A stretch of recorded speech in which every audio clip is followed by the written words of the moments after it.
नमस्कार दोस्तों, एक बार फिर से आपका स्वागत है। मासिक शिवरात्रि, भगवान भोलेनाथ का दिन। जो व्यक्ति भगवान शिव जी की पूजा अर्चना करते हैं तथा उनको प्रसन्न करने के लिए व्रत रखते हैं, भगवान भोलेनाथ उनकी सभी मनोकामनाओं को पूर्ण करते हैं। शिव पुराण के अनुसार मासिक शिवरात्रि का व्रत रखने वाले स्त्री या पुरुष को मनचाहा वरदान मिलता है। जो मासिक शिवरात्रि का व्रत रखते हैं उन पर भोलेनाथ अति प्रसन्न होते हैं। भोलेनाथ की पूजा करते हुए महामंत्र ओम नमः शिवाय का जाप अवश्य करना चाहिए, उससे वो अति प्रसन्न होते हैं। व्रत रखते हुए मासिक शिवरात्रि व्रत कथा का स्मरण अवश्य करना चाहिए, जो इस प्रकार से है।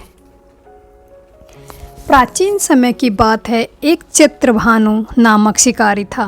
वह शिकार करके उसे बेचता और अपने परिवार का पेट भरता था।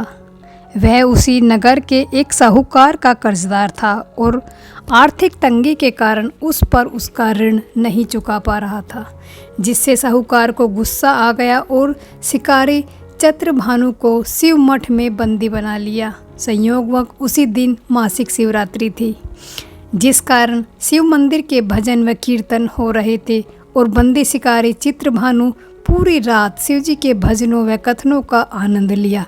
सुबह होते ही साहूकार ने उसे अपने पास बुलाया और ऋण चुकाने के लिए कहा। शिकारी चित्रभानु ने कहा, सेठ जी, मैं कल तक आपका ऋण चुका दूंगा। उसका यह वचन सुनकर सेठ जी ने उसे छोड़ दिया।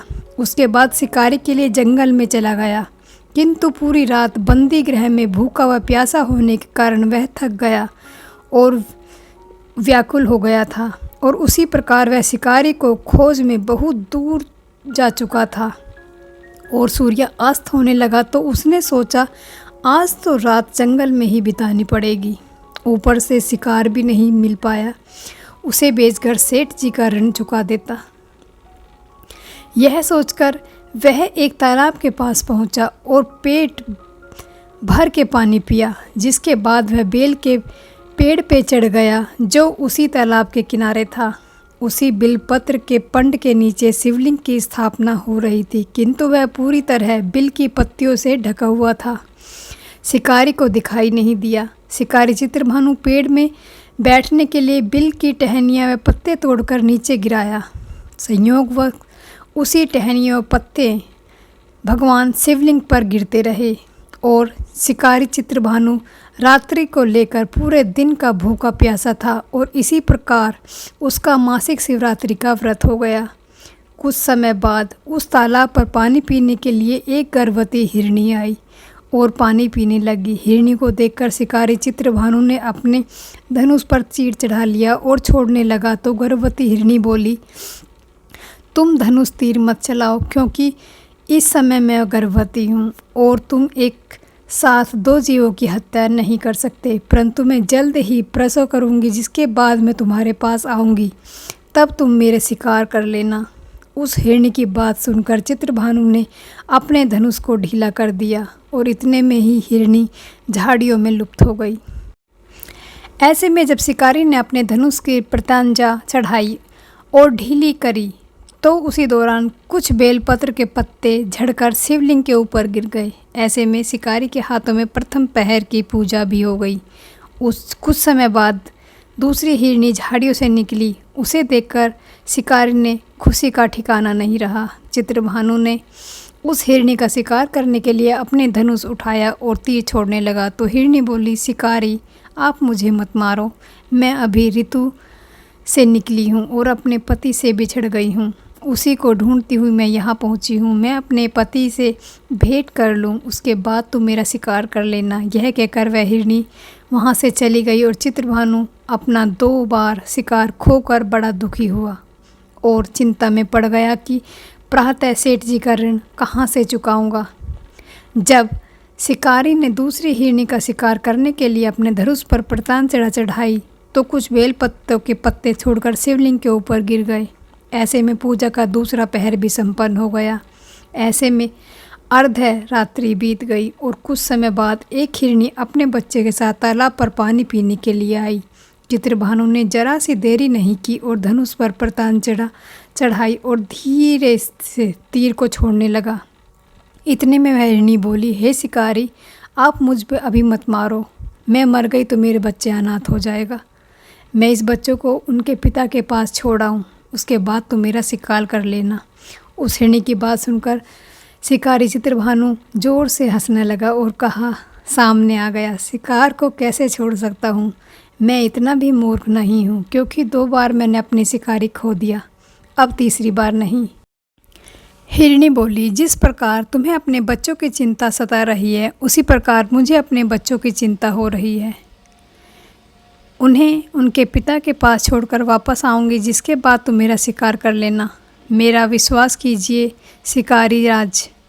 हिरनी की बात सुनकर शिकारी को दया आ गई, उसे जाने दिया। ऐसे में शिकारी के हाथों से तीसरा पहर की पूजा भी हो गई। कुछ समय बाद एक मृग वहाँ आया और उसे देखकर चित्रभानु ने अपना तीर उठाया और शिकार करने के लिए छोड़ने लगा। तब वह मृग बड़ी नम्रतापूर्वक बोला, शिकारी, यदि तुमने मेरा 3 पत्नियों और बच्चों को मार दिया तो मुझे भी मार दो, क्योंकि उनके बिना मेरा इस दुनिया में कोई नहीं है। यदि तुमने उनको नहीं मारा तो जाने दो, क्योंकि मैं उन 3 हिरनियों का पति हूँ और वो मेरी तलाश कर रही हैं। यदि मैं उन्हें नहीं मिला तो वो भी मर जाएंगी। मैं उन सभी से मिलने के बाद तुम्हारे पास आ जाऊँगा, जिसके बाद तुम मेरा शिकार कर सकते हो। उस मृग की बात सुनकर शिकारी को पूरी रात का घटना चक्र समझ आ गया और उसने पूरी बात उस मृग को बता दी। मेरी 3 पत्नियां जिस प्रकार प्रण करके गई हैं, उसी प्रकार वो वापस आ जाएंगी, क्योंकि वो 3 अपने वचन की पक्की हैं, और यदि मेरी मृत्यु हो गई तो वो 3 अपने धर्म का पालन नहीं करेंगी। मैं अपने पूरे परिवार के साथ शीघ्र ही तुम्हारे सामने आ जाऊंगा। कृपया करके अभी मुझे जाने दो। शिकारी चित्रभानु ने उस मृग को भी जाने दिया और इस प्रकार अनजाने में उस शिकारी से भगवान शिव जी की पूजा संपन्न हो गई, जिसके बाद शिकारी का हृदय बदल गया और उसके मन में भक्ति की भावना उत्पन्न हो गई।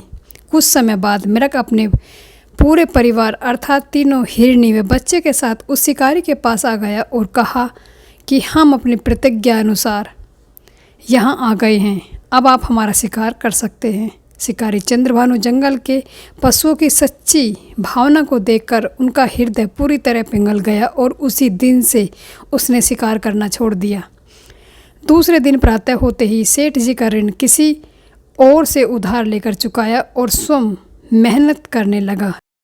इसी प्रकार उसने अपने जीवन का अनमोल बनाया। जब शिकारी चंद्रभानु की मृत्यु हुई तो उसे यमदूत लेने आए, किंतु शिवदूतों ने उन्हें भगा दिया और उसे शिवलोक ले गए। इसी प्रकार उसे मोक्ष की प्राप्ति हुई।